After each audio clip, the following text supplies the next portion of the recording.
Welcome to GrabLives, everyone.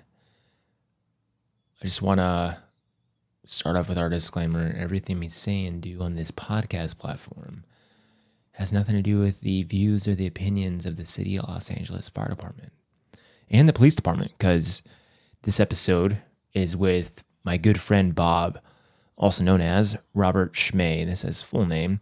And Bob's a really good friend, and he's an LAPD detective who has a long history of working in sex crimes, traffic crimes, and he's got about 23 years on the job. So, we were just talking. He was at my house. We were talking, and I was like, wait, Bob, let's get you in the podcast studio and let's just start recording this conversation. Because a lot of his stuff is so relational when, with relationships at work and so forth. And Bob's done a lot of work on himself. And I've watched Bob really transform his life. And he's got a lot of wisdom and knowledge around perspective shifting and, being honest with how he sees his reality as a police officer. And, I think it's a great opportunity to listen in on someone behind the badge with someone who wears blue. And police officers have it hard, man. And I just, they're different. I don't ever compare myself to a police officer. I think it's completely different avenue of first responder work. And we still have a job to do, but we still have a life to live. And I think that's a really important piece to the puzzle, and honoring the fact that each of us individually, we feel the same stuff. We just have to reframe the way we think about things. And Bob does a really good job at doing that. So I hope you guys enjoy this episode. It's pretty short, but it's really just straight to the point and listening to Bob's perspective. So I love you guys. Take care.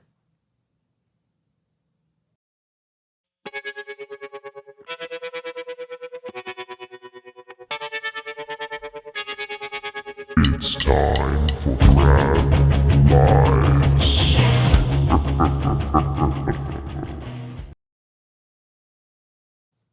All right, now we can start. All right, so Bobby, we've been friends for quite some time now. Yeah. And you've known Haley for forever because you're friends with her dad. And when we met, I was like, who is this guy Bob, man? Like, where did he come from and all this stuff? And it was just so funny how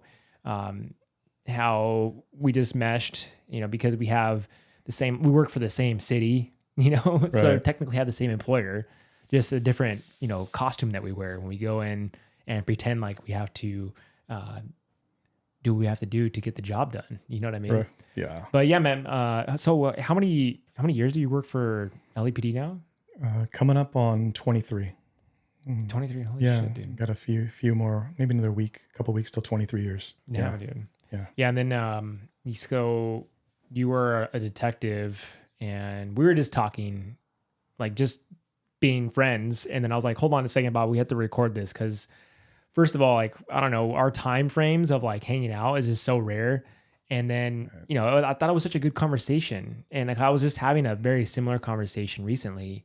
And it's so relational, when like you hear someone like talking about relationships at work and conflicts and things like that. And that stuff is so raw and so beneficial when you hear it from someone's like own mouth. And I think experiences are so much more important than hearing like what professionals are saying. Hey, you need to do this to get better. I think for us, we think it's a load of bullshit because we get tired of hearing the same thing over and over. But when you hear people's stories, you're like, man, that happened to me the other day. But I heard how this person was able to transcend it, or how he behaved differently because he made a choice that was different. And so I love that in itself. And when you were talking to me, I was just thinking about that because, I was thinking about what you were telling me. I was relating how someone else at work was talking to me a certain way, and how I had said something, because I didn't like it, like, hey, don't call me that name or whatever. And it was just so perfect, but I think it fits the proper time frame right now for us to record this shit. Right. Totally unscripted. Yeah. I came to drop off, went paddleboarding. My shorts are still wet. Yeah. Came to drop off a gift for your lady, from my lady, and help you lift the TV into the house. And we started talking. And then I'm here in this chair with these headphones on. Yeah.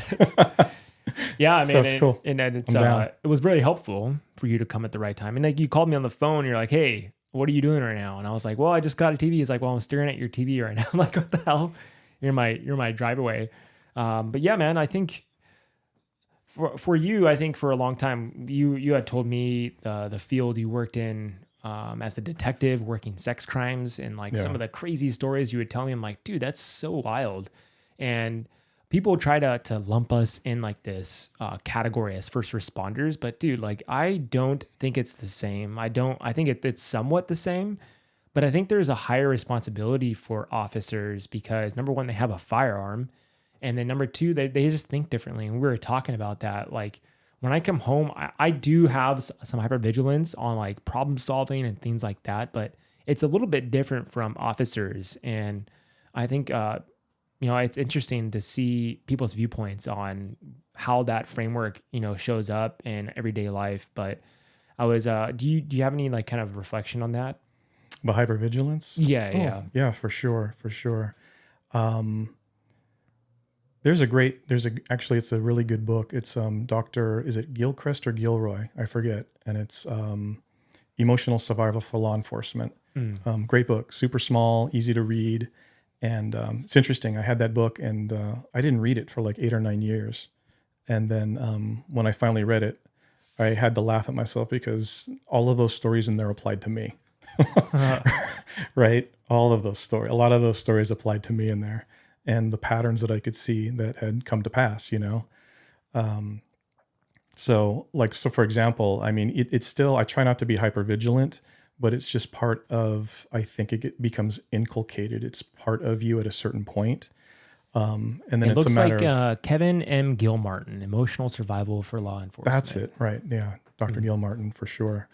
But it just becomes part of you. It's like how oftentimes you wouldn't leave your house without taking your cell phone, right? It's the same thing. I wouldn't leave the house. I just grab my strap, grab my firearm, it's just something that's part of it because there is a need to want to protect oneself and to protect the public in case anything should happen, if it should rise to that level. 99.9%, that won't rise to that level, but it's still that thought, which I was laughing about it because, with my girlfriend and her family had bought tickets we saw Avatar, right? And they bought the tickets. So we show up in the theater and the tickets are pre-assigned the seats. And I'm looking at the seats and my first thought was, shit. We're in the back row, pretty much in the middle, but in the back row, in the middle, right? So my ingress and egress is stuck. I gotta go a long way to get out of there if anything happens, right? There are the 2 back doors behind me. I don't have any line of sight. Obviously in a theater, you're not going to see the doors behind you, but they're right behind me. And one of my little fun thoughts was, great, I can get drilled in the head in a second if anything kicks off in here. So, okay. So the door on the left is a little closer. I'm going to need to crouch down low and move low and be quick about it if anything happens. Okay, great. Yeah, can I have some popcorn now? You know what I mean? It's like these things come up. And it's funny, right? We in our culture today, a lot of people talk about the EDC. What's your everyday carry? Do you know what I mean? What do you have on you at all times? What do you have on you to prepare? It's important these days, but it's just I'm not saying it shouldn't be the case, but I'm saying is that it just exists, right? And to talk about how that affects one's mentality, right? Which can be a good thing in that it trains you to take care of yourself and your family and the people around you, for sure, without a doubt. Interesting is what it does to one over a long period of time, right? That sort of heightened sensitivity, the heightened level of awareness, right? You walk in and your eyeballs start rolling around like pinballs, right? Scanning things. I go on flights. I don't have a firearm on me because I'm just flying like a normal anybody else in the world, right? Yeah. But I have plastic zip ties in my backpack because I know an officer, a detective who was on a flight to Hawaii where a guy lost himself and tried to open the door to the plane, and there's a fight, right? How are you going to hold on to somebody for a couple hours? Zip ties, right? So, those are in my bag, right? There's a ballpoint pen. It's a ballistic pen made out of heavy hardened steel, right? Still writes like a pen, gets through TSA. But the selling point on it is that you can hold it like this and you can stab somebody and penetrate someone's skull if you have to, right? These are these things out there, right? There's all sorts of things, things to think about that come up for me. And I think lots of members of my tribe, if you will, that other folks perhaps don't think about. You know what I mean? We just want to, my whole thing is I just want people to be happy and healthy and productive, you know? But not to the detriment of other people, not to the harm of other people. You know what I mean? Oh, 100%. I'm always, as a paramedic, I'm always diagnosing people. Like I'll see people like in the grocery line or at a restaurant, and I look at this person, and I'm like, oh, this person has type 2 diabetes, type 1 diabetes, and looks like they have, heart issues. And I do that all the time. Unconsciously, I'm like, and I can tell when someone's sick. Like I'll look at, like, I know this person has kidney issues based off the color tone on their face. Wow. And it's crazy. I do it all the time, but that's not a normal brain activity or mind activity. And I think over time, like our brains now have constructed realities, especially if you're at work for long periods of time. You have to, do that constantly. And really, as someone who goes into work, you are looking to master your abilities as, an employee, right? And you want to be good at it, and to where it's second nature. Like in our line of work, we call it visual vitals. Like you look at someone and you can immediately pretty much know their vital signs for the most part, and know if they're going to the hospital or if they're not, or if they're sick or not sick. That's like the terms we use. Wow. And, but our, just the way we're thinking, it doesn't really work for regular day life. And on top of that, no one really gives a shit when you're off work and you're at home regular life, what your rep is or what your legacy is on the job behind the badge. Right. And what ultimately is, now I tell people this all the time at work, like, dude, the universe doesn't give a shit if I can throw a ladder against the wall. The universe cares about how I perceive that action and how I treat myself, whether I make a mistake and I feel shame from that or not. That's what the universe really cares about. And so it becomes an interesting way to go about things. Right. Are your actions in alignment with your values? 100%. Yeah, for sure. Yeah. I mean, does that make sense for you? I mean, how I'm trying to think how you would be able to reframe that for others in your line of work too, I do. So it's challenging. So currently I'm a sex crimes detective. I've been doing it 3 years in this tour, if you will. I worked some other detective assignments. And then before that, I did a 4-year tour as an officer working sex crimes, sexual assaults. It's just something that I sort of gravitated towards and slipped into. I think it's because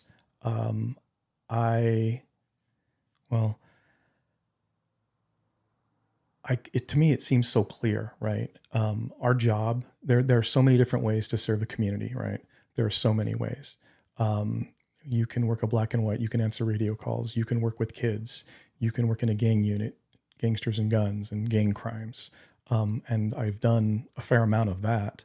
But I always enjoyed talking to people. It's weird. I came to this simple realization.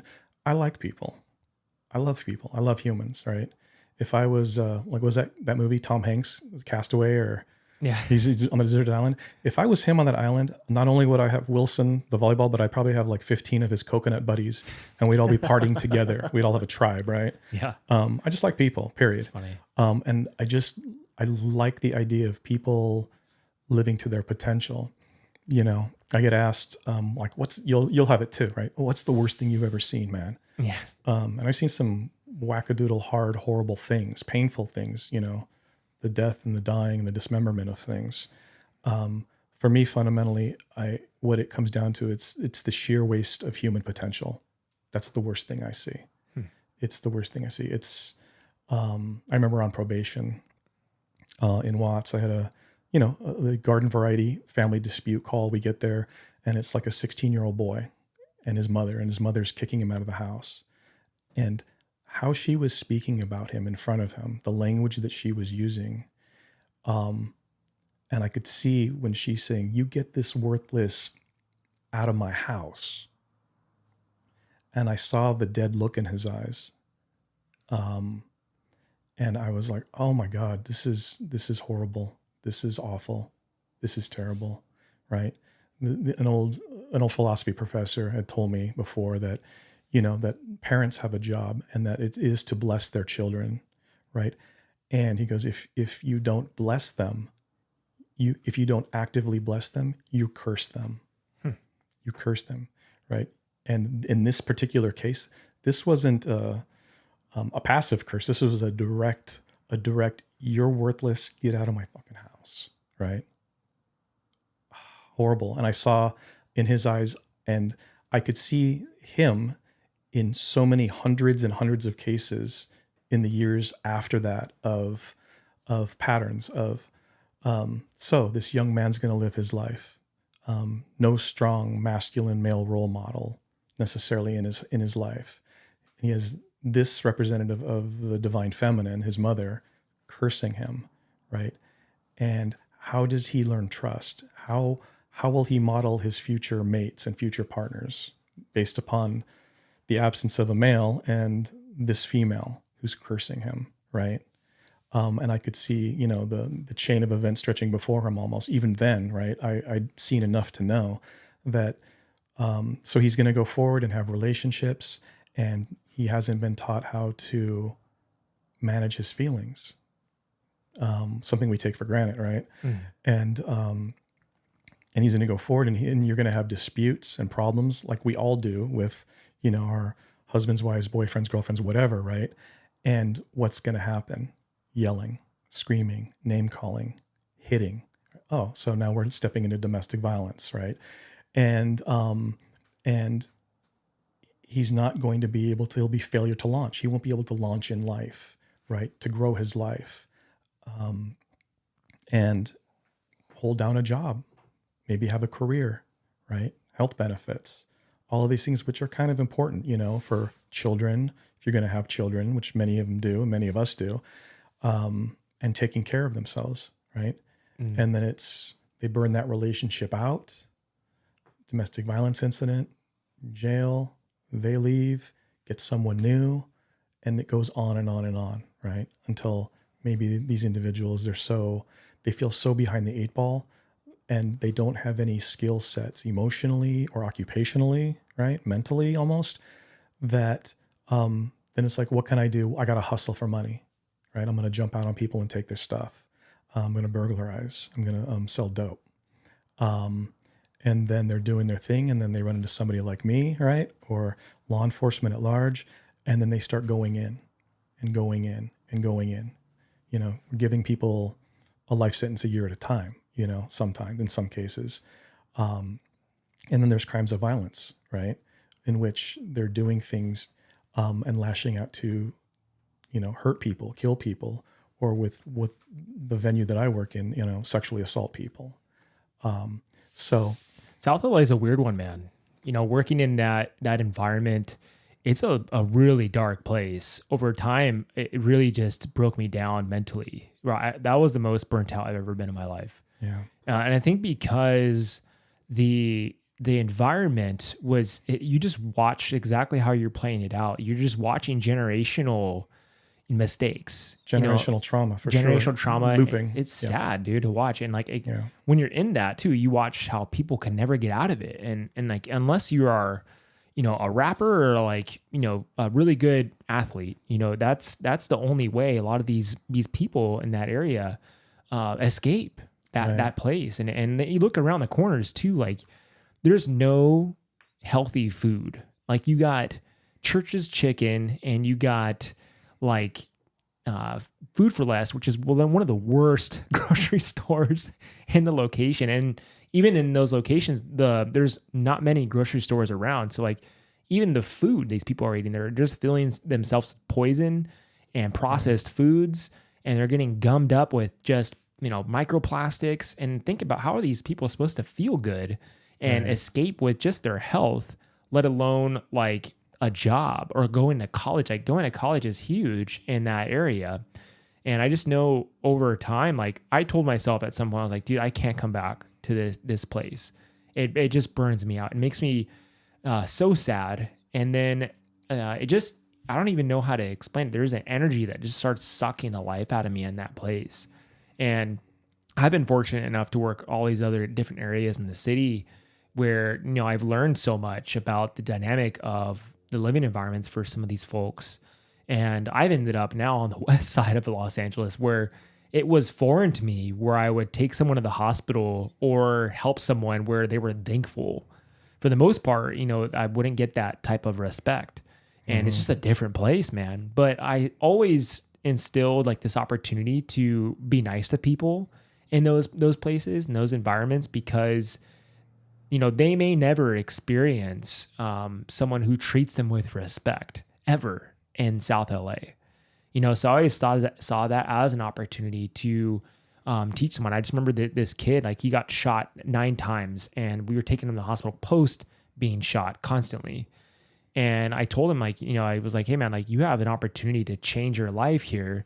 And now from this lesson that you had received, and he took it as like a really good talk we had between each other. And it was just sad to, see someone in that state. He was probably like only like 17 years old, So I just kind of wanted to break that down, because sometimes it's hard for people to paint the picture of the environments we're working in. It's bizarre.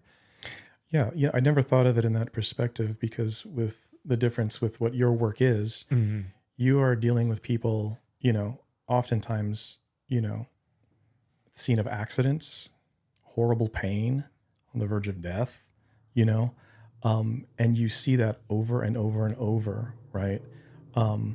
It's like this never-ending buffet of trauma, right? Yeah. That you are bearing witness to, that you're processing, that you have to disassociate and to do your work, to focus on the airway, the vitals, the transport, to keep them alive, right?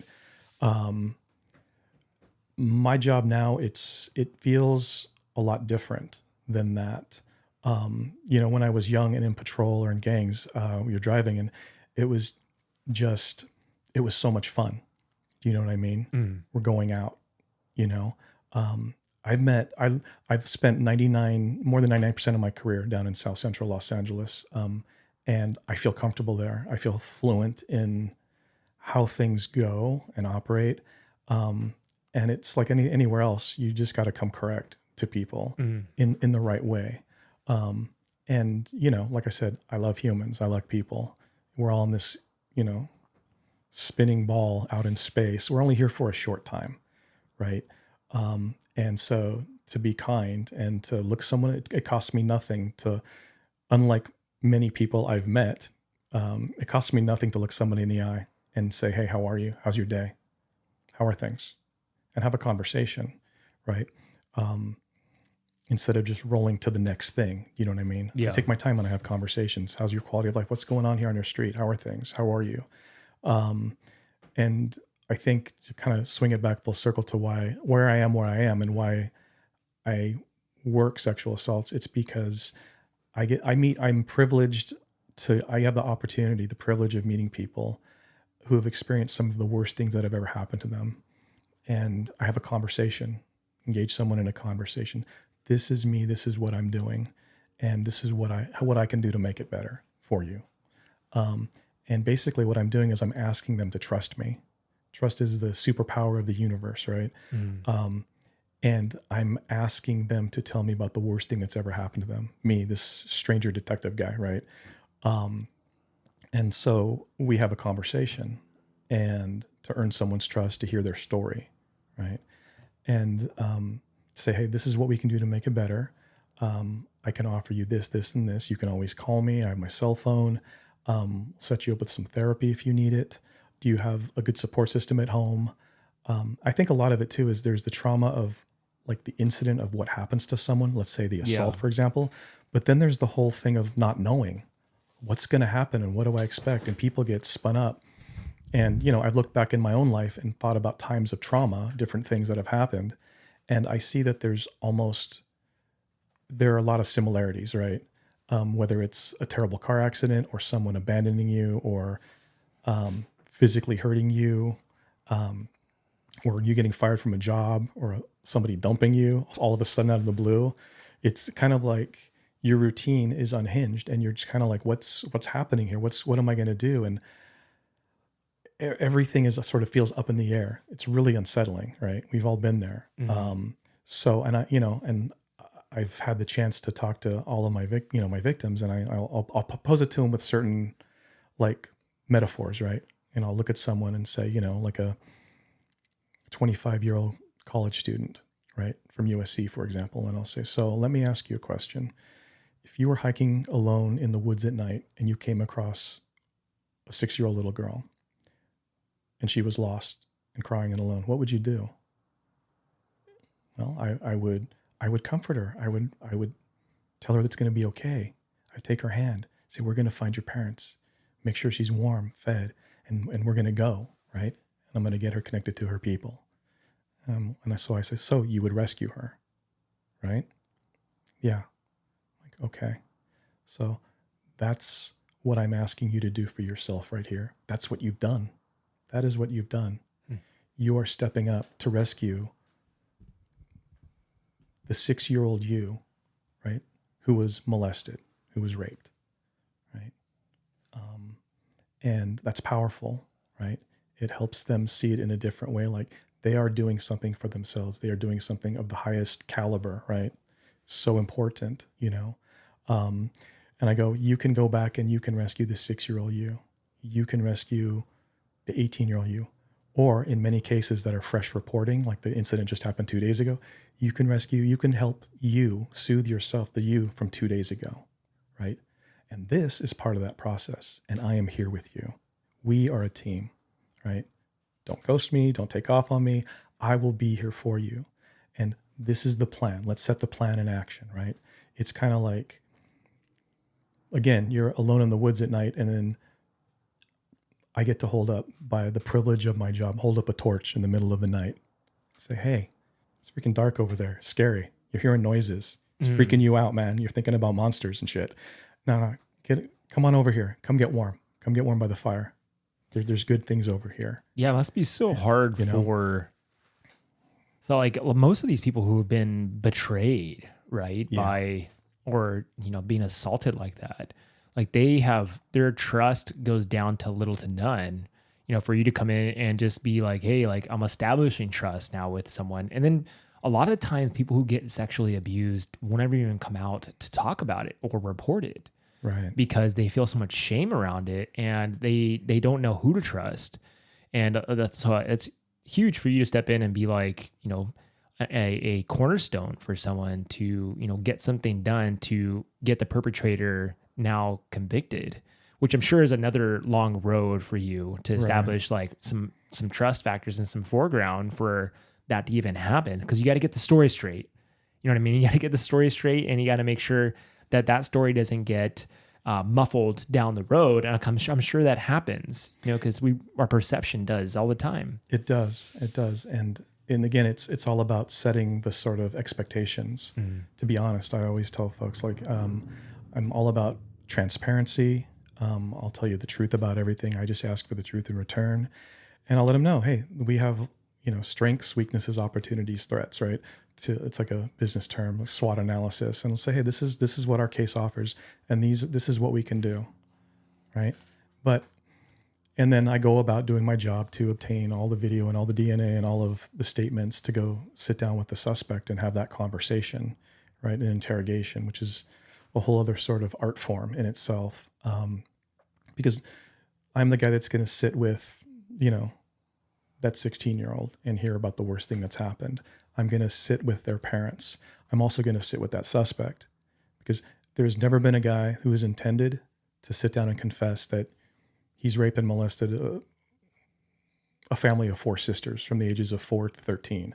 Nobody intends to confess anything, right? Yeah, but that's part of the tradecraft, if you will, to engage someone and have that conversation and use the skill set that I have been given and developed, through years to guide that conversation a certain way.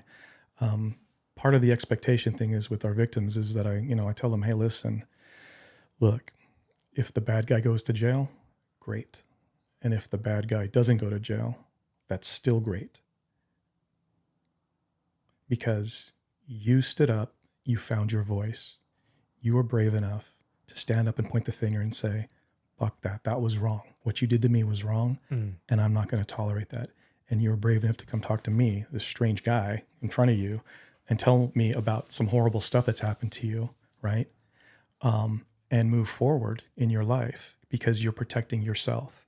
And you have no idea how that action of what you're doing here, how it's going to affect and protect other people in the future, right? And inadvertently, you're even protecting and helping the suspect, right?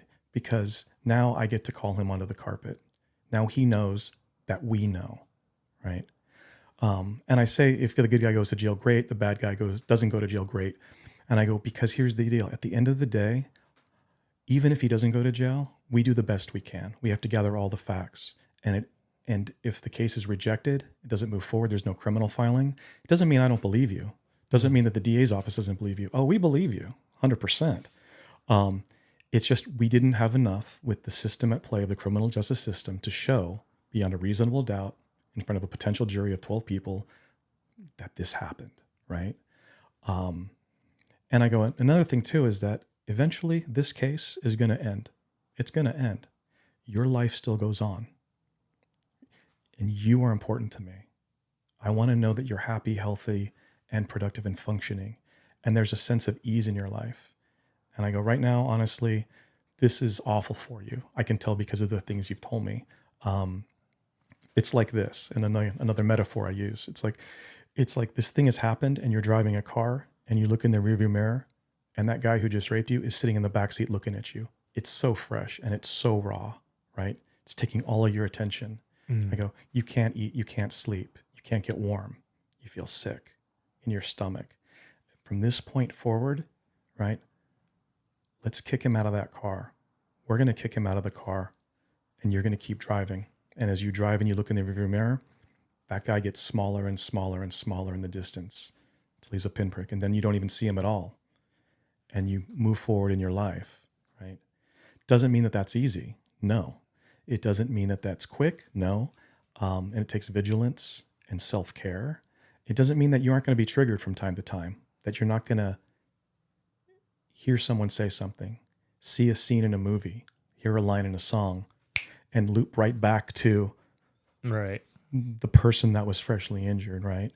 But then it's all about your self-care and what techniques you have in your tool bag, so to speak, where you can ease out of that without traumatizing yourself, right, for a long time. No, we get looped all the time, man. I'm driving along and then, I was driving to work a couple days ago and I started thinking of some scenario and I started to get upset, like angry. I'm like, right? Yeah. It's an old pattern in me. Right. Like holding on to pain, right? I am an Olympian, right? Many of us are. I'm a gold medalist when it comes on to holding pain. I can eat that pain. I can hold on to it. I can hold on to anger, man. Right? And I'm doing that 2 days ago and I caught myself. I'm like, oh, I know what, Bobby, you're looping. Man, I love that you think like this. I think of it in terms like this. I love that you're having that thought. I love that you're thinking all wild and angry. I love it. That's great. You're doing that to try and... What were you calling it? To assess and to integrate? What was the acronym you used? It was something that I found online from a guy, and he calls it it's a quick self-guided meditation, super quick and super easy. And for me, it works. It's called Take 6 AIA. And I cannot remember his name to give him credit. Super cool dude. And I've used this many times in my life. So what it is that, and this, by the way, this is stuff that I will give to my victims, right? I'm kind of like that weirdo sort of cop in the LAPD, maybe who I do yoga. I'll do hot yoga, mindfulness meditation, things of that nature that I find are extremely important. In fact, I just sent this out to a couple of victims in the last couple of days. Just my thoughts, right, on how they can de-escalate and not self-harm. You know what I mean? Not beat themselves up. Not be. Dude, you're in such the terrible minority, state. Bob. Yeah. You're in the minority and first of all, your age bracket, your generation to like just go do yoga, Right. and then do like a meditation to check in on yourself. Yeah. And what the in meditation, I've talked about it so many times, and I hate to just throw out meditation out there for people, but I also like to simplify it to make it seem like it's not what you think it is. It's not this sacrilegious experience, because a lot of people, like I've heard this woman in the grocery line one time saying, "Oh, I'm not going to meditate. That's what did she say? That was like demonic." That's what she said, and I was like, "Why?" She's really ignorant for saying that. Yeah. Because in the end, like meditation is just preemptively to sit. Like in for Taoist monks, that they would say meditation means to sit. That's all it means. And so it's been over time, it's been created into this. It's a religion thing, when it's not. It's just a moment to yourself, a moment to decompress and to kind of move the mind around for it to just empty out all the garbage. And, you're just kind of like giving it a decompression valve for a second. I love that, decompression, and it's a time to be still, a time to reflect. Right? It's equivalent to what do we call prayer, right? And if you are in alignment with Judeo-Christianity, I love it. I dig it. That's how I was raised. And when we start living our lives in a certain way and certain patterns start showing up, or when there are traumas involved, right? Over and over and over, year after year, and we don't know how to unpack that, there's so much chatter in our heads that it's hard to be still. It's hard to, when you have that much chatter going on and that much stress, is it easier or harder to connect to source? Easier or harder to have a conversation with God, with Jesus, for example? And then if it's harder to do that, then I ask the question, well, what can we do to have that moment of stillness where we can show up for sort of an interface with the divine, right? With source, if you will, with God. So it's powerful to me. So what was the AIA? Oh yeah, the AIA. And so take 6. So as I was taught and as I've come to understand with learning other breathing techniques, I'll take 6 deep breaths in through my nose and then out through my mouth like a pencil. Wow, just that breathing alone by itself is powerful, right? It's powerful. It helps shift me from fight or flight or freeze mode into calm, rational, Einstein kind of relaxed processing mode. So take 6 deep breaths, right? As it was taught to me, as I learned, it shifts one from, I believe it's the amygdala, the fight or flight part of your brain, into the left prefrontal cortex, right? Calm, rational part of your brain. And then A, assess. Right? A is assess, I is intention, and the other A is action. So assess. I literally check in with myself. It sounds strange, but I'm like, hey, how you doing right now? Hey, Bobby, how you doing? I know how I'm doing because I'm feeling effed up or I'm upset or I'm angry. Hey, how you doing? And then I'll answer back. Oh God, I'm angry. I'm tense. I'm tight. I'm feeling really upset that this happened, that happened. And I know that I'm releasing cortisol. I know that my stress is going up. My heart rate's going up. I may speak out of character. I may act out of character. I may not be doing things in my best interest. I'm not living in alignment with my values, with my integrity, right? Okay, cool. Thank you for sharing that. Thank you, right?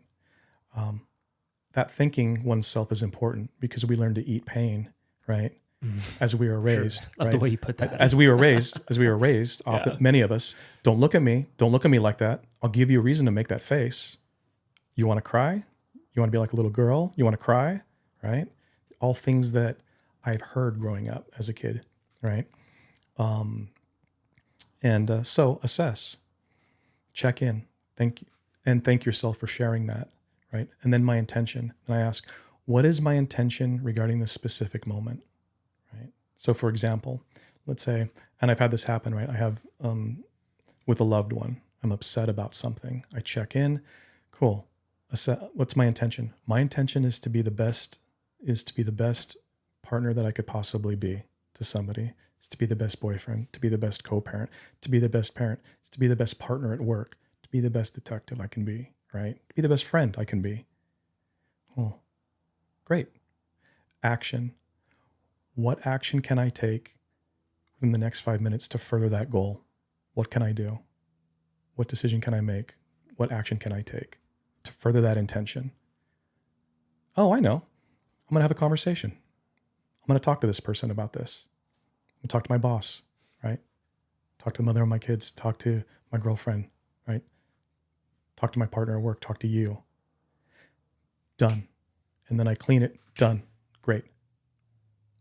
And then I feel in myself a sense of peace and calm because I've worked through something. I've acknowledged it. I've honored myself by doing that, right? And I've decided the course of action, and it's going to happen. Handled. And now I'm free. I don't have to have all this emotional energy thinking about this shit, right? So I remember I had this partner at work for a time, a while back, and totally cool dude, patriot, right? Served the country, working with me. I think I was talking about this earlier. And but he had this interesting habit, right? Of like, he's sitting in close proximity and right off the bat, right? He'd be like leaning over the cubicle and be like, hey, stupid. Hey, pendejo. Hey, dumb shit. Hey, fuck face. Right? Like, this is not my normal greeting, right? This is kind of crass and weird to me. Yeah. And I can engage and throw it right back at him, right? I can be that guy. But it doesn't feel right for me. It's not who I am fundamentally. It's just rude, right? Crass. And so it began to annoy me. But then this part of the interesting equation was that he's such a likable dude on top of it. This is a guy, one of those guys or gals that you meet that you can't not help but like them, right? They tell a great story. They're going to make you laugh, man. It's just fun. They can be fun people, right? But also makes it a little more challenging, a little more difficult, right? To deal with it.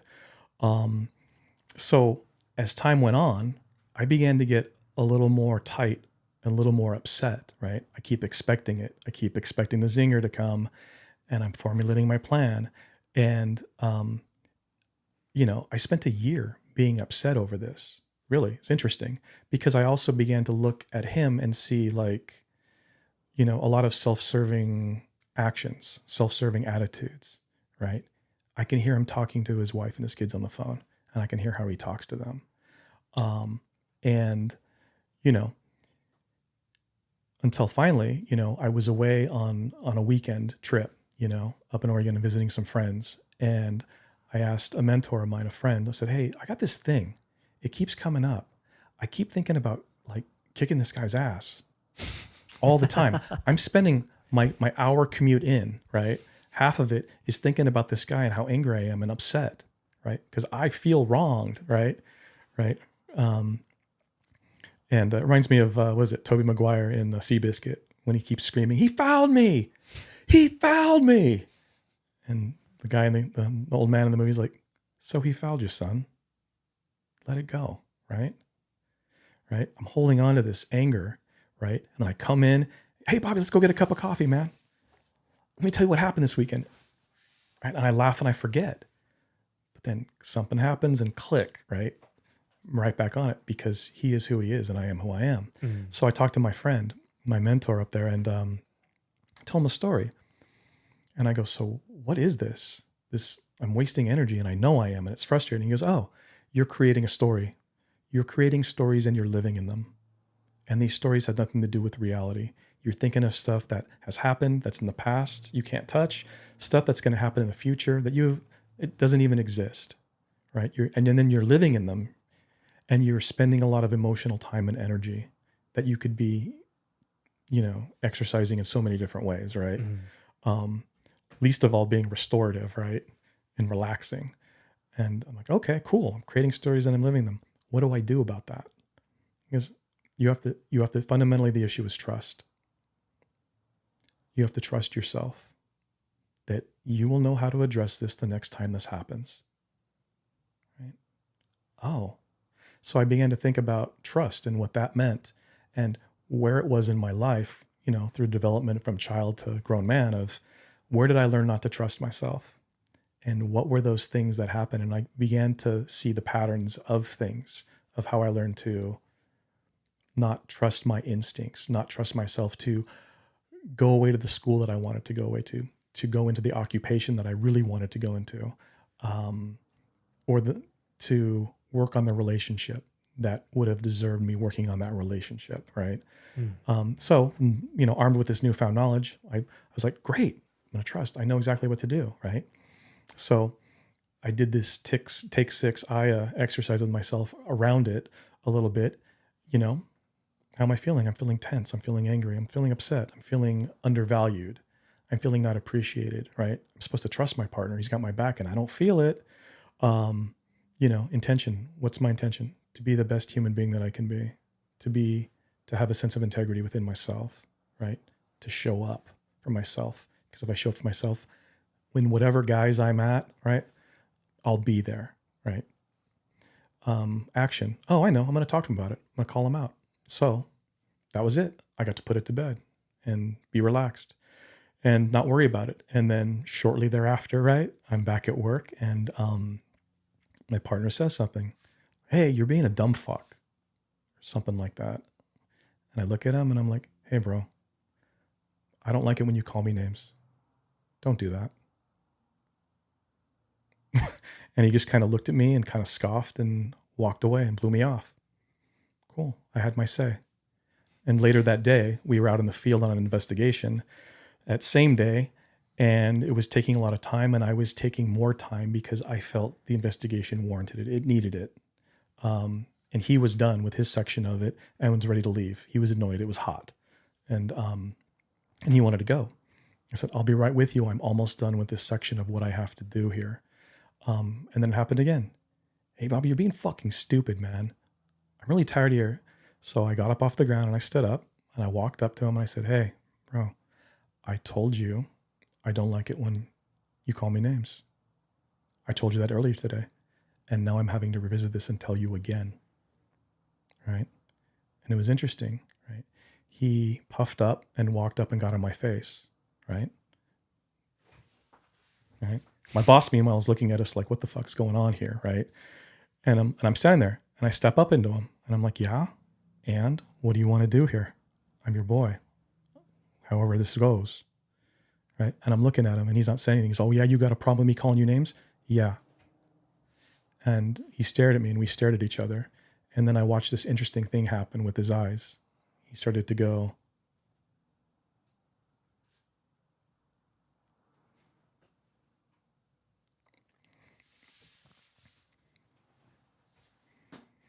and I watched him back away. And then I watched him start to walk around and pace around, kind of like this. And he was kind of uncomfortable. And I went back to my work to finish the work. And then a moment later, he is from a distance like, hey, Bobby, hey man, I'm sorry. I'm sorry. I didn't know you were having a bad day. Right. And I looked at him and I'm like, hey bro, I'm not having a bad day, man. I just don't like you when you call me names. And that was weird. And what it was that just to come at someone with such calmness, right? With that respect. And I remember that car ride back to our station, he happened to be in the front seat and I was sitting behind him. I could tell he was jittery. He felt he was jittery. There was something off. I had disrupted his flow of energy, I think, with how he normally processes things, right?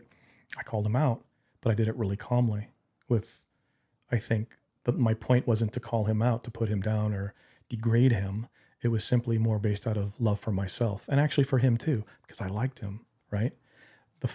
So flash forward, moving forward, right? The next day I came into work, I brought coffee in and I put a cup of coffee on his desk and I could tell he was surprised.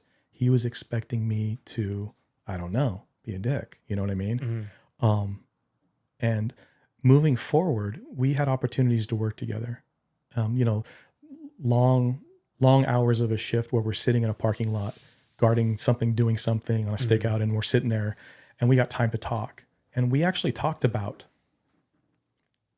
his background and how he grew up, in the barrio or wherever, with the dad who hit him with the belt and trying to be a tough kid, going to the Marine Corps, right? Serve his country and being a wrestler and all of these things, right? Which were all about like being strong and confrontational. And I could see that he had this idea of what masculinity was, and, it was a great opportunity. And we just talked and I said, hey bro, I want to tell you something, I like you a lot, man. Honestly, I love you, dude.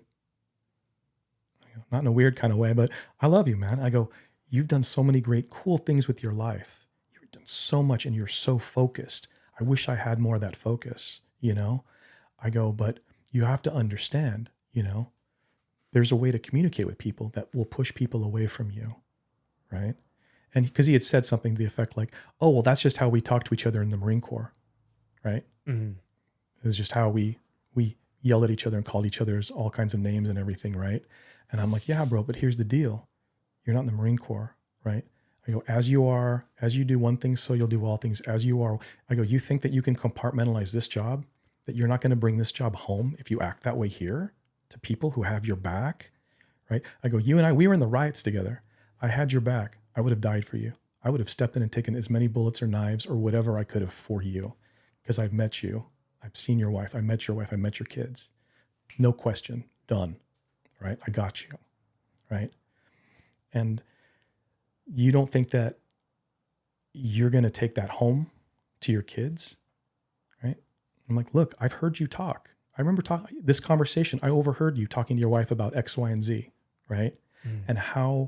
And I basically replayed the whole conversation for him because to me it was so ghastly. You know what I mean? Yeah. And I'm like, I go, you were so ugly to her, right? You were so mean and so condescending, right? I go, contempt, right? There's a book, it's called Blink by Malcolm McDowell. And there's a section in there, a chapter that has to do with I believe he's a marriage and family therapist, interviewed over 10,000 plus couples. Yeah. And this doctor, he can watch a couple, right, talk for just a few minutes and predict with over an 80 percentile certainty if you're going to make it or not. Right? And so we had Malcolm McDowell come in and he just had him watch a video of this couple talking. And Malcolm McDowell was like, yeah, they're young, they're attractive, they have careers, they're laughing, they're bantering. They're talking about the dog that she adopted and et cetera. They couldn't go on a trip and they're laughing and joking. And right. He goes, I don't see any problems. What do you think? Right. The doctor was like, yeah, ain't going to make it. And what he had him key in on, he had him watch it again. And he goes, look, watch these little microaggressions, these little things, the eye roll, these things are all micro indications of something called contempt. Contempt is the number one. It is the killer of relationships, right? And I had a chance to tell my partner. I told him this whole long ass story about that book, and I'm like, that tone of voice that you have with your wife, 100% unveiled contempt, right? What do you think's going to happen years down the road after all of these little stories, right? That little phone call, there's 1,000 of them, 100, another 100 interactions, another 10,000 of this, that, and the other, right? And how do you think that's going to eventually culminate in? What do you think that's going to result in? Something we call, I don't know, irreconcilable differences. Can't quite put my finger on it, but you're just not my jam. And I just fell out of love with you, right? Mm-hmm. And I go, I hope for you and wish for you better than some of the experiences that I've had of how I've lived my life. You know what I mean? Yeah, 100%. So it was like interesting to come around full circle. And he and I are way cool. We talk, there's respect and all is well. You know what I mean? I'm not even going to pretend, or I don't even think that, I won't claim that my interaction with him had any change of his attitude or things, with the course of his life. If it is cool, right? I'm not in it to claim that kind of shit, but it's cool to see him and to see him focused and just being a nice guy, for God's sakes. You know what I mean? Dude, it's an arena of human behavior. Yeah. Working with so many, I was just thinking the other day, like how many human beings I'm in contact with. in this type of career, Yeah. you know, and because I was asking myself like, man, my memory is so fucked these days. And I was just thinking like how many people I come in contact with, you know, with like someone telling me their name Yeah. and how I forget people's names all the time. But it was more so than that memory thing. It was more like how many human beings I'm in contact with, you know, like that I have potential to impact. And this is why a lot of times I do lean into trust, because this job there's no algorithm sometimes. It's just like so chaotic. And I could land in anyone's living room, you know, and I have no idea who I may be impacting, who I may be in contact with, or the random person I could be working with. Like the other day, I just was working with one of the guys that's really heavily involved with our union, and he just randomly ended up working with me that day, you know, on the rescue. And I was just like, man, like I have to just like really trust like everything, because we had a really great conversation about, you know, looking forward with the impact the union's going to have on the new budget and all these things. And it was a healthy conversation that we had on mental health and all these different things. And I just, we can get sucked in so hard into like our own agenda and our own self-righteousness and our own self-centeredness that we can lose sight on the beauty of trust, that what's in store is unknown and what's in store is actually impactful for the moment. And it may be, you know, a breadcrumb line that could be something that you're leapfrogging on a different timeline later down the road, that you may run into that person again. And that person may remember what you had said and then and referred to and impacted their own life. And so we just don't know sometimes the importance of even words with, you know, calling someone names. And we just don't know the impact that has on someone until someone who has a sense of self-respect, who wants to say something like, hey, I don't appreciate that, change it. And it's going to impact our friendship, our work relationship, unless you do change it, because I have high standards for how I treat myself. And who knows how that guy's inner conversation is, you know, because his outside world is a reflection of his inside world. And so we have no idea. He probably talks to himself like that all the time, you know, and it's like when we start changing yourself and doing some self-work and you hear someone talk bad about themselves, it's clear like how someone treats themselves. And you're like, man, like I don't ever treat myself like that anymore. But when someone else does it, you're like, it's very, very clear on like what traumas are underneath that, you know. It's almost like they're even trauma dumping themselves out in front of everyone. It's like, dude, stop doing that to yourself, you know. And it's just kind of crazy how eye-opening it is when you start making these micro changes, how it affects you, and for the better, like for self-improvement but that impact really helps. Like you just talking to that dude made a huge imprint, you know, on his psychology, because he had to kind of check himself like, hey, like why do I talk like this to myself? Why do I talk like this to my wife? You know, but that's like real leadership. You know, you don't even need to be a sergeant or to have those more stripes on your shirt to be a leader in someone else's life. And, you know, when I started, you know, doing this podcast and stuff, I started seeing the leaders and seeing which leaders are poor.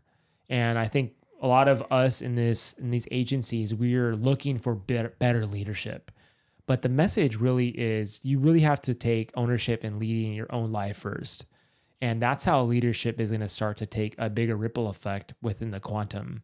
Because if you don't do that, then you're also going to put these fixed expectations on like, oh, I need a savior complex. The agency has to have better leadership.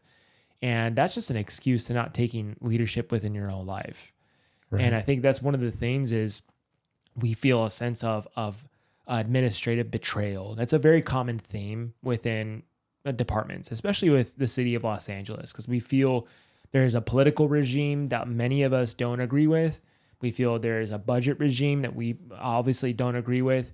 And then we start projecting so much onto this agency that has to take care of our problems. Right. It makes you nuts. Right. It makes you crazy. You're thinking about all the things that are outside your control. You know what I mean? About people's feelings, you know, um, political opinions by, I don't know, mayors, city councilmen, women. And at the end of the day, for me, it's just, it's sort of like trust and to keep doing the work, right? To keep doing the work. Because One of the hard parts with betrayal, though, was that I had to come to grips with was ultimately we betray ourselves in the end when it comes down to someone else betraying you. And because the part with that is just to see our role in the story, because we played a role in that story at some point or another. And some responsibility has to be taken on our part to see how we did betray ourselves and acceptance of that in itself.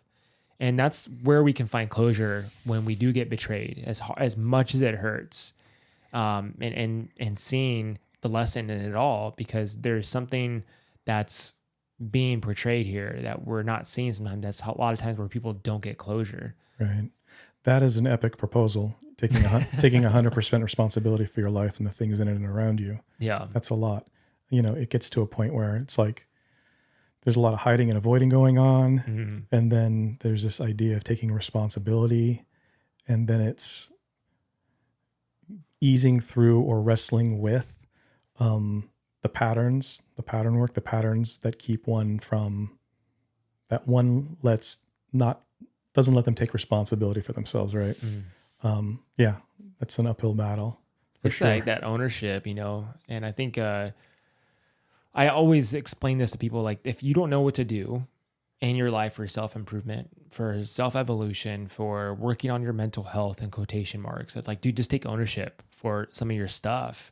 And I can't just come on here and have people think I have this ultimate poise and being able to describe some of this stuff. But a lot of this comes from personal experience. Like, I've had to face the parts of myself I didn't want to admit, but from that, when I would lay down my sword and accept, like, I'm an asshole, like, that's okay.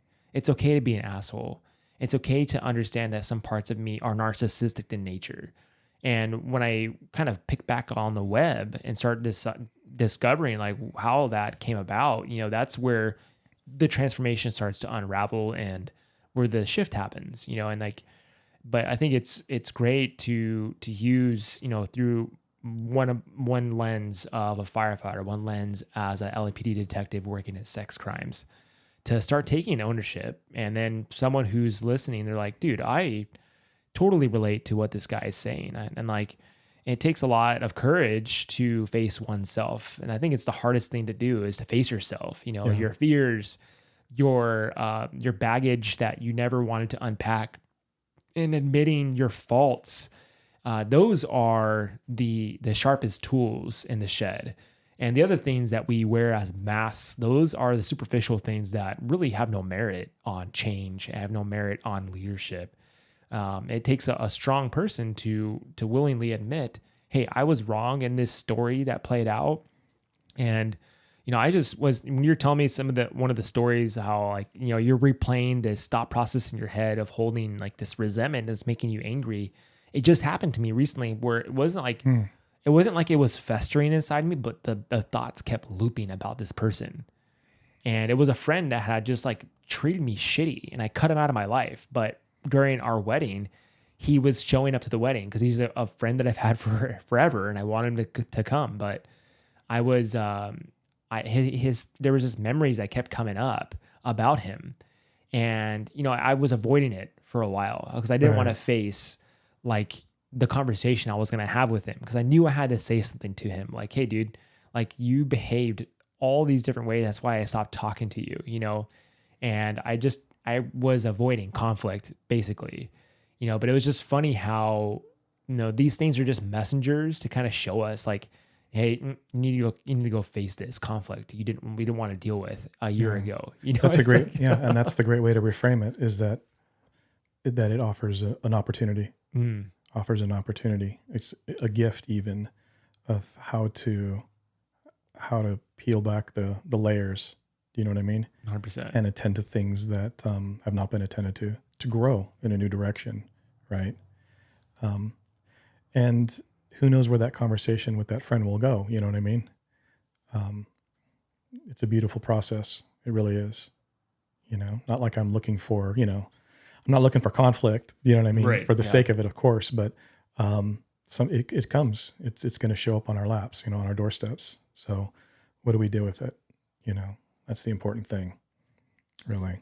Yeah, I got kind of weird actually because he projected himself onto me, and which got really strange because I had made this post on like programmings and belief systems, and it disturbed him because now, given the fact that he was a complete asshole for us growing up, I mean, this guy is a beauty. Where like one of our friends got married, and he got super hammered drunk and ended up sleeping in the couple that got married. He slept in their room, in their suite, because he was super hammered drunk and ended up in their room somehow.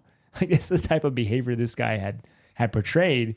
But he got super irritated. But now he's a newfound Christian, so he believes that because he's forgiven, all that fades out. And I had a disagreement with him on that, where I was like, no, dude, just because you believe Jesus forgave your sins doesn't mean that everyone else has forgiven you.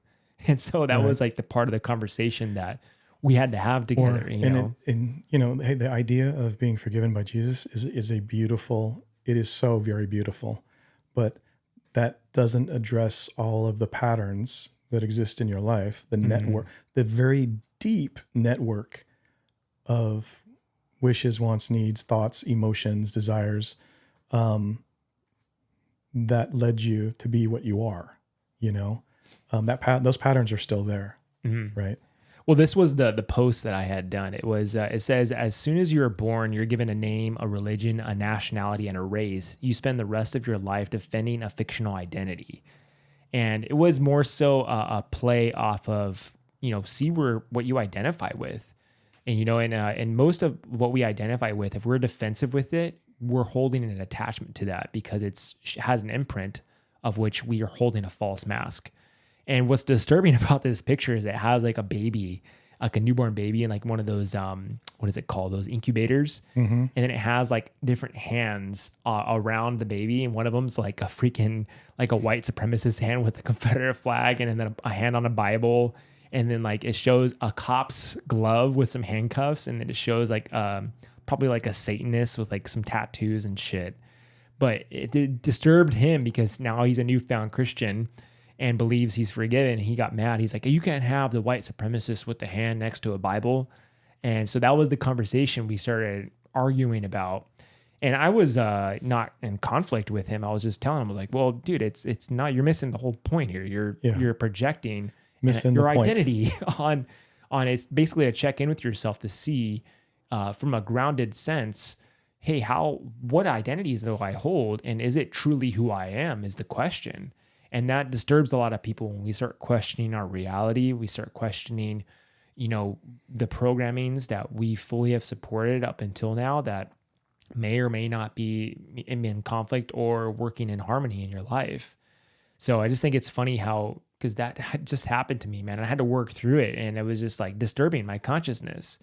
And so like trickling down into it, it became a matter of me holding respect for myself, and it's just these small little lessons that I was afraid to face, and I didn't want to look at it. It's a lot of times we don't want to look at something and it's just like sitting around the corner and it's like, man, why was I being that way? Why was I like avoiding that? And it goes back even to childhood sometimes, these little small behaviors that we're carrying, and it's so silly once we start saying it out loud, but we have to say it out loud or else it's going to sit there and start running the show. And I think that's the part where we have this work of being aware and working on, the lies and the deceit and the illusions we create, because it gives us the opportunity for growth, and it gives us the opportunity to change where we're not passing this and projecting this onto people we care about, Right. That is the most important thing, right? Passing it on. What do you want to pass on? What do you think what do you think you are passing on? And is it really what you are, Yeah. Yeah. That's profound. That's great. It's hard, dude. It's a hard truth to swallow sometimes, I think overall, I had learned that most of these false identities, they're really hard to face, but you have to work at dismantling them. And when you dismantle them, like they're really blocks that's keeping you to this truest form of who you are, and then the kindness of who you are starts to actually show once you start dismantling these old, fortresses that we had created over time. And I think overall, it takes like the courage too, for sure, you get to face that. Right. So you said something about dismantling, right? For you, how would you explain that further? The dismantling. It's a tough one because it's hard to explain, because I think the first is framing identities in itself, framing masks, and I think it starts with questioning what you identify with first, and realizing how much we identify with. And so I posed the question of, asking yourself what you're defensive about is a great start, because once you start being defensive about something, you have the conversation with a person at work, and someone like says something, you're inside, you're like, no, fuck that, I'm gonna like say something else. And you check yourself, like, okay, why was I defending that phrase or whatever I was thinking about? That's a start. And then that's something to look at, be like, okay, that's really strange. I didn't know I identified with this part of me, and I think, like for instance, like if someone had told me that I was a thief, I wouldn't defend that, but if someone had told me I'm not a punk rock skateboarder, I would defend that and be like, no, dude, fuck you. I am a punk rock skateboarder. That's how I grew up. And I think that's something for me. I identify with that 100%. But why do I identify that with that? Why do I hold that to be so true for who I am? So that's kind of an example to start with. That starts to dismantle the surface of like these ideas, these masks. And once you start peeling away at these different masks, you get closer and closer to the core identities that we're holding, like our name and our race and our gender. And I think there's just a lot of confusion right now around gender, around sexuality. For sure. I was just talking to like this couples therapist today, and I was like, if I was an elite member trying to control a population, the number one thing I would do is try to distort sexuality and identity around that. And she was like kind of dumbfounded around me saying that, because it makes so much sense. The number one thing that we hold true is the way we create, and to create life, that's our sexuality. And how can you distort that? Like if you're an elite, how can you cause as much chaos as possible? You start sending confusion around that. And I think it holds true to this day. I mean, look on the internet and just look at all of this separation and anger, the creation around of chaos, and the distortion of energy, of where energy flows. Can we build ourselves up to be more emotionally, spiritually, financially literate? It's kind of hard to do when there's chaos, right? It's kind of harder to move forward, right, and evolve, if you will, if we don't even know what we are, right, as a culture, So yeah, no, I get that. I mean, think about it, man. Like I think it's just a distraction. Like, hey, confusion and chaos over here. On this other side, there's other agendas and plans going on around money, around how social structure is being created for a new. Because I feel like we're on this cliffside of technology and this old generation of how things were done, old paradigms, and I think there's a slip that's going to happen where new things, new agendas, and structures are slipping in around this confusion stuff. That's keeping us distracted. I was about to say the useful distraction. Yeah. Yeah. Crazy, right? And to what end? I mean, yeah. Dude, we're running out on time here because Haley's going to be home. But dude, this was fun. Yeah, right? No, it was great. No, I enjoyed touching base and having this awesome, unscripted conversation. Thanks. It was good. I was Super like, good. we were conversating. I was like, holy shit, Bob, let's just record, sit down and relax, you know? And it was fun. I had a good time. And you have so many stories, dude. We can sit down and like, talk for hours on all the stuff. Oh yeah, we you both deal could, I'm with, sure. Yeah. It's just, yeah, no, it's good to be at a point. Like I said, I'm grateful for the work that I get to do, where I'm at and where I get to work.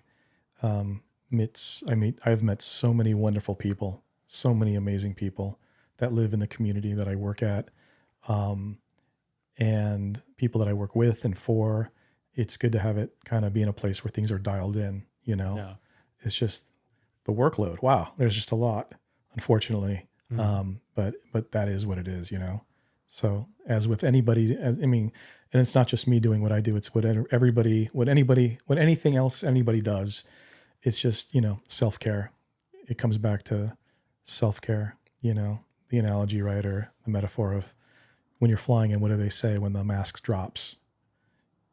Put it on yourself first, because that way you'll be able to assist other people, right? And if you are in a family or, you know, and have friends, have a life, you want to take care of yourself. You know, you want to feel good. You want to have a sense of ease about life in healthy way. And, you know, and I'm all about, you know, hey, things get sticky, get out of your head and into your body. Go for a run, go for a paddle, go. That's what actually attracted me to hot yoga, which was that it was so horrible. It was so awful. I nearly passed out my first class. 40 minutes in, I hit the mat. I couldn't get up. I nearly blacked out. And right after that, I was like, sign me up. This is amazing. And because you come out of an experience like that and you feel cleaned out, you feel wrung out, sense of calm, which for me, I think with most people, it's a good place to make decisions from. It's a good place to like reconnect from that instead of all the turmoil and the chatter, you know? So no, it's been great to talk about that. So thank you. Good job, Bob. Right on. Love you, brother. Love All right, you, well, man. everyone, thank you for listening. Take care.